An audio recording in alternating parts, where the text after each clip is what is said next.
The reason sport is attractive to many of the general public, not to some intellectuals, is that it's filled with reversals. What you think may happen doesn't happen. A champion is beaten.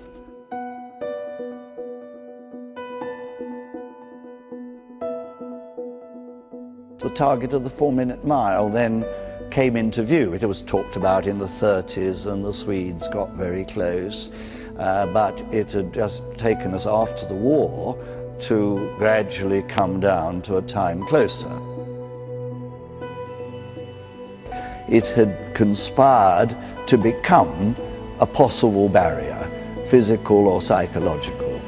It wasn't, in my view, physical, but it did become, to some extent, psychological. And it was really an example, I don't know whether the word paradigm is correct, a paradigm of human achievement in a purely athletic sense. What limits are there to what the body can do?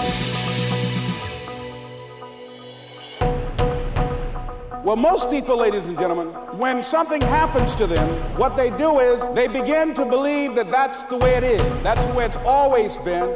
And they can't see the possibility of it being any different. Example, before April 1954, the common belief, the universal belief, because it had been tried again and again and again and people had failed, the belief was that man was not physically capable of breaking the 4-minute barrier, that he could not run a mile in less than 4 minutes. That was the belief on the planet. It had never been done. I knew I was very close, but you get very tired and there's a certain amount of pain and you slow up.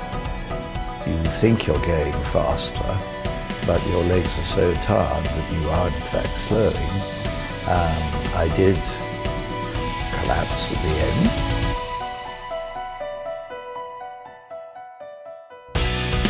Here's what happened, ladies and gentlemen. Roger Bannister came along, and he broke the 4-minute barrier. Now here's what's significant about that.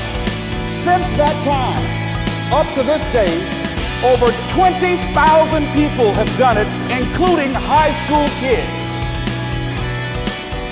What changed? 20,000 people, what changed? Here's what happened when they got on the track. They knew it had been done. And because they knew it had been done, there was a new belief about this barrier, about this goal that was unreachable.